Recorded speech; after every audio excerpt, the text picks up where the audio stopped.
ሎላ እንግዲህ ጠበቃው እንደሚያስቸግራትና ጠበቃው ይዞ ሽጉጥ መጥቶ ሽጉጡን ረስቶ እንደሄደ ነገረችው። ሞገስን አስደነገጠችው። ሞገስ ያሰበው ጥሩ ጠበቃ አግኝተናል እያለ ደስ ሲለው በነበረበት ሰዓት አሁን ላይ ግን መጥፎ ዜና አሰማችሁ። በጣም ተናደደ።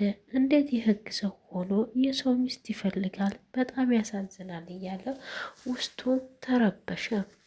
እንዴት እንደዚህ ያደርጋል ጠበቃው? እውነትሽን ነው ሎላ ሲላት እኔ ዋሻለሁኝ እንዴ? ሌላ ጠበቃ ፈልግ ብዬ ተደጋጋሚ ስነግርህ አንተ ግን ጥሩ ጠበቃ እኮ ነው ሎላ፣ ለምን እንቀይራለን እያልክ አስቸገርከኝ። አሁን እሱ ግን አንተን ሊያሳስርህና እንደሚያሳስርህ እኔ ከሱ ጋር ፍቅር ካልጀመርኩኝ እንደሚያሳስርህ ነግሮኛል። ደግሞም መጥፎ ስራ ሰርተህ እንደተዘጋብህም ለህግ አሳልፌ እሰጣለሁ። ገንዘቡ የተዘጋበትን መልሳችሁ እንዳስወጡ ብዬ ሪፖርት አደርጋለሁ ብሎኛል አለችው። ሞገስ ማመን አቃተው። በቃ ምን እናድርግ አላት። በገዛ ሽጉጡ ግረልና ዙባላ ጨምረው ቆሻሻ ጨምረው ስትለው እሱም ደነገጠ። እንዲህማ አላደርግም አላት። እንግዲህ ማህሌት ከቤት አልወጣም ብላ ብሩክ አልጋ ላይ ቁጭ ብላለች። ብሩክ ውጭ ቢላትም ብትለምናትም ቅድስትን ብትለምናት ብሩክም ቢለምናት ልወጣ አልቻለችም። መድብል መጥቶ እያንከባለለ ከክላሱ ውስጥ አውጥቶ ወደ ውጭ ወረወራት። መድብል እኔ ማን ብለሽ ነው የምታስቢው? በህይወት መኖር ከፈለግሽ አርፈሽ ተቀመጪ፣ አለበለዛ በህይወት መኖር ካልፈለግሽ ደግሞ ከኛ ጋር መላከፍሽን ወይም መሳፈጥሽን ካላቆም እኔ መድብል መቼም አልተውሽም። የተወለድሽበትን ቀን አስቆጥርሻለሁ። ማህሌት አጉል መጥፎ ነገር እንድናገርሽ አታድርጊ አላት። ምሳሌን አቃኛለች። አንድ ጊዜ ምሳሌን አሳዩኝ እሺ አለች። ምሳሌን አየሻትም አላየሻትም እንድትሞት የምትፈልጊያለሽ እንጂ አልናፈቀችሽም። አታስመስይ። አስመስይ የዚህ ቤት እገባለሁ ብለሽ ከሆነ ሞተሽም ቤት ራሱ ሬሳሽ አይገባም።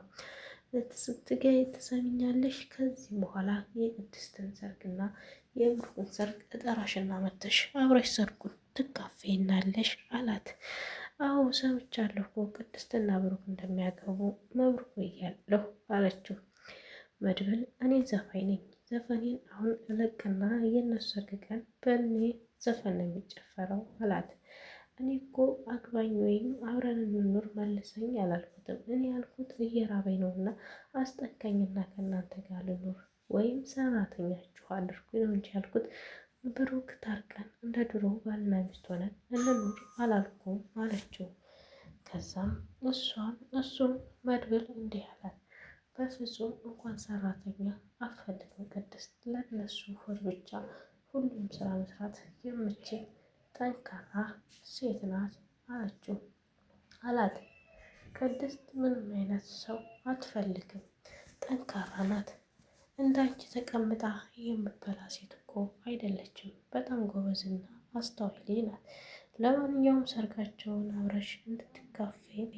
ከዚህ በኋላ እንግዲህ የብሩክ ንግስት ቅድስት ናት። እየመረረሽ ዋጮ ብሎ ማህሌትን አስፈራርቶ ከቤት አባራራት። እሷ ግን አሁንም ከቤት አልሄድም ብላ ውጭ ላይ ተቀምጣ በረንዳ ላይ ቁጭ ብላለች። መግቢያ የለኝም ብላ ማለት ነው።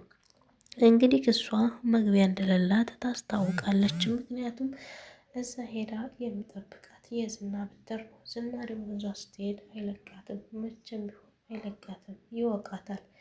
እሱን አሳፍተሽ ካልመጣሽ እኔ ጋር እንዳደርሽ ብርም እንዳትጠይቂኝ አላቅሽም አታቂኝም ብሎ ነግሯታል። እሷ ደግሞ ያሰበችው ምንድን ነው?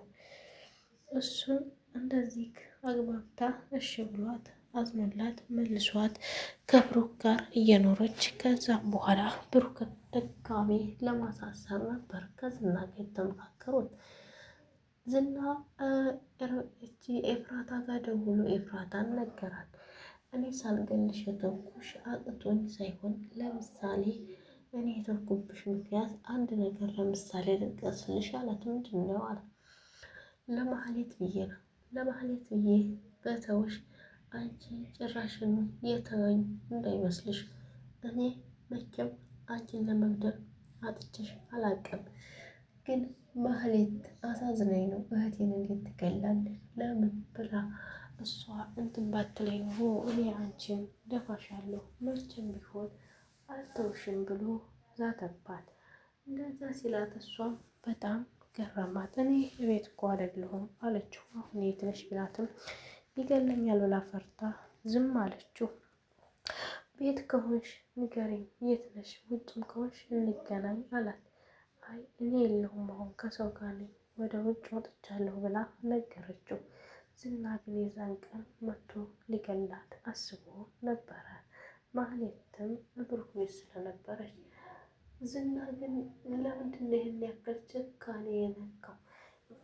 የዝና አብሮት የሚሰራው ካሌብ የሚሉት ሰው ደውሎ ብሩክ ያከሰረንን ገንዘብ እንዴት አደርገን ብንመልሰው አሁን ይመለስልናል? ብሩክ እኮ በጣም ነው ያከሰረን። በጣም ከምር ያናድዳል። የብሩክ ስራ እንደዚህ ከማድረጉ ላቅ ኖሮ ተቅለስልሶ ገብቶ እኮ ውስጣችንን አቃጠለው እያለ እሱን ለሱ ነገረው። በጣም አዘኑ። እንዴት ብሩክ ይህ ሁላ ገንዘብ ወስዶ እንዴት እንደዚህ ያደርጋል? ያ ሁላ ገንዘብ ወስዶ እንዴት ይክደናል? ብሎ አለው። መድብል እንግዲህ የመጨረሻውን ውሳኔ ወስኗል። አሁን ብሩክን ያለው ነገር ምንድን ነው? ቅድስትን አግባና ቅድስትን የራስን አድርገህ ልይክ እና ከዚህ ቤት ወጥቼ እኔም ልሄድ በሰላሜ አለው።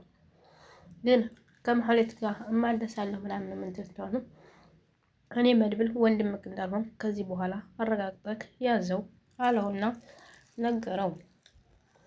መድብል እውነቱን ነው፣ ብሩክን ማስፈራራቱም አሪፍ ነው ብዬ አስባለሁ። ምክንያቱም ብሩክ ቀልቡ ሊከጅል ይችላል። ለማህሌት ፍቅር ካለው ልቡ ይጓጓ ይችላል። ብሩኬ የሚቅለሰለሰው ነገር በጣም ያሳፍራል። መቅለስለስ የለበትም ነበር። መቅለስለሱን አቁሞ ጠንካራና አስተዋይ መሆን ያለበት። ለምንድነው ቅድስትን ለመንገር የሚፈራት? እንደሚያፈቅራት ወይም እንደሚወዳት ለምን አይነግራትም? ለምን እሷ እንዲያገባ እንደፈለገ ለምን አልነገራትም? ከዚህ በኋላ ምን እንደሚጠብቀው? ቅድስትን ያክል ጀግና ሴትና አስተዋይ ሴት አግኝቶ ነው። እንዳውም ደስታውን አይችለውም ነበር ብዬ ያሰብኩት። እሱ ግን በጣም ያሳፍራል። ድርጊቱ እያስመሰለ ሁሌም ጠጋጠጋ ይላታል። ለምን ፋጅ አድርጎ እንደሚያፈቅራት ወይም እንደሚወዳት አይነግርም። ቅድስትን እንደሚወዳትና እንደሚያፈቅራት ተናግሮ ማግባት አለበት። ቅድስትን የራሱ ማድረግ እንዳለበት ተስፋ አለኝ። ያለበለዚያ ግን መከራውን እንደሚያይ እርግጠኛ ነኝ ማለት ነው። ውድ ቪዲዮን ከወደዳችሁት በላይክ በሸር አበረታቱኝ። ውድ የሀገሬ ልጆች እንግዲህ ሎላ ከሞገስ ጋር ከሀገር እንደምወጣና ይሄም ጠበቃ የተባለው ሰውዬ እስር ቤት እንደሚገባ እርግጥ ተናግሯል። ሞገስ እንደሚያሳስረው ከዚህ ሚስቴን በህግ አስከባሪነት ተወክሎ ሚስቴን እንደከጀላት ብሎ ለህግ አሳልፌ እናገራለሁ ብሎ ወስኗል። ሞገስ ጠንካራ አድርጓል። አሁን ላይ በህግ ጠበቃ ነን እያሉ በደካማ ጎናቸው እየገቡ ስንቶቹን ህይወት ያበላሹ የህግ ጠበቃዎች አሉ። ለአንዳንድ ልጆችም አስተማሪ ይሆናል ብዬ አስባለሁ። ቪዲዮውን ወደዳችሁት ላይክ፣ ሸር፣ ሰብስክራይብ በማድረግ አበረታቱኝ። ባይ ባይ ቤተሰቦቼ፣ ወዳችኋለሁ፣ አከብራችኋለሁ።